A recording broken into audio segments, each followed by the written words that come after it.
محبت انسان کی عزت نفس تک پامال کر دیتی ہے۔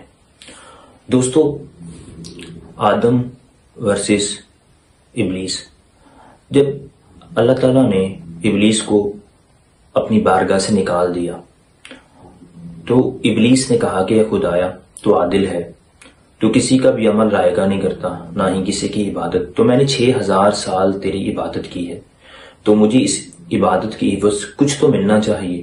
تو اللہ تعالیٰ نے کہا مانگو، کیا مانگتے ہو؟ اس نے کہا خدایا مجھے روز قیامت تک کی مہلت دے دے۔ تو اللہ تعالیٰ نے کہا کہ موت سے فرار حاصل کر رہے ہو؟ اس نے کہا نہیں خدایا، میں موت سے فرار حاصل نہیں کر رہا، لیکن جس طرح تو نے مجھے اپنی بارگاہ سے نکالا ہے، میں جس طرح سے تیرے راستے سے بھٹکا ہوں، میں جنت میں جانے والے راستے پہ کھڑا ہو جاؤں گا اور اولاد آدم کی راستے میں وہ سب کچھ میسر کروں گا جس سے وہ جنت میں نہ جا سکیں، تیرے راستے پہ نہ چل سکیں۔ اللہ نے اسے مہلت دے دی روز قیامت تک کی۔ دوسرا اس نے کہا ہے خدایا جس طرح خون اولاد آدم میں سرایت کرتا ہے، گھومتا ہے، چلتا ہے، خون انسان میں پورے جسم میں گردش کرتا ہے، مجھے بھی اسی طرح اولاد آدم پر تسلط دے دے۔ تو اللہ نے کہا کہ جس طرح آدم کی نسل میں ایک شخص پیدا ہوگا، اگر آدم کی نسل میں ایک شخص پیدا ہوگا تو تیری 2 اولادیں پیدا ہوں گی۔ اس کے بعد اس نے کہا اے خدایا مجھے مختلف قسم کی شکلیں اور جسم کو اپنانے کی طاقت دے دے، میں کسی بھی روپ میں چاہوں تو آ سکتا ہوں۔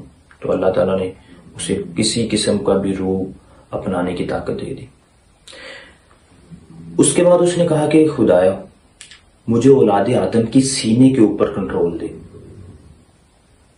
تاکہ میں مختلف خواہشات، مختلف مکر، فریب، منافقت، یہ سب کچھ اس طرح کی چیزیں اولاد آدم کے آگے پیش کروں۔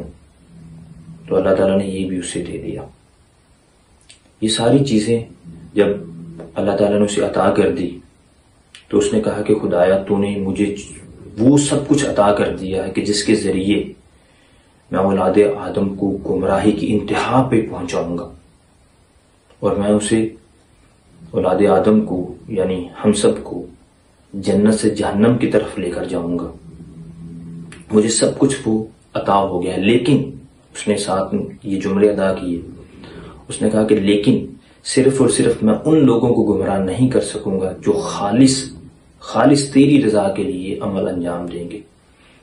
اب جب یہ سب کچھ مکالمہ اللہ اور ابلیس کے درمیان ہو رہا تھا تو حضرت آدم علیہ السلام نے اللہ کی بارگاہ میں التجا کی کہ خدایا میری اولاد کا کیا ہوگا، مجھے بھی کچھ عطا کر۔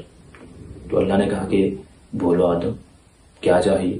تو اس نے کہا کہ خدایا، حضرت آدم علیہ السلام نے کہا خدایا اگر میری اولاد گناہ کا سوچے تو اسے گناہ شمار نہیں کرے گا، اور اگر نیکی کا سوچے تو اسے نیکی کا ثواب دے گا، اور اگر ایک گناہ کرے تو ایک ہی گناہ لکھا جائے گا، اور اگر نیکیاں کرے تو اس کے بدلے میں زیادہ ثواب اسے دیا جائے۔ تو اللہ تعالیٰ نے اسے قبول کیا۔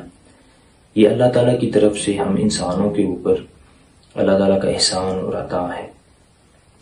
یہاں ایک سوال پیدا ہوتا ہے کہ ہم ایک انسان کے ساتھ ابلیس کے 2 بچے یعنی شیطان پیدا ہوتے ہیں، تو کیا یہ ہمارے اوپر جو ہے وہ ایک طرح کی زیادتی نہیں ہے؟ لیکن دوستو اللہ تعالیٰ نے ہمارے اندر جو سب سے زیادہ طاقت رکھی ہے وہ ہے ہمارے عقل کی، شعور کی، علم کی۔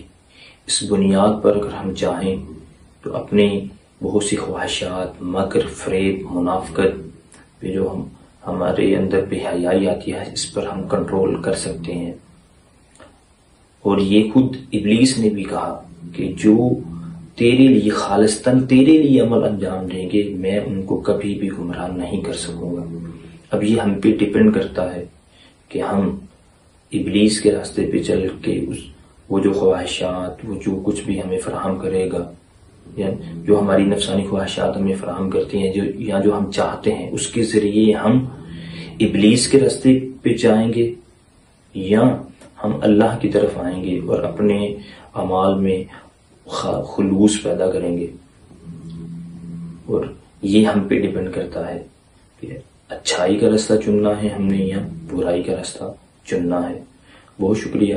اس ویڈیو کے ساتھ اپنے دوست راہیل انجم کو یاد رکھیے گا. فی امان اللہ. اللہ حافظ.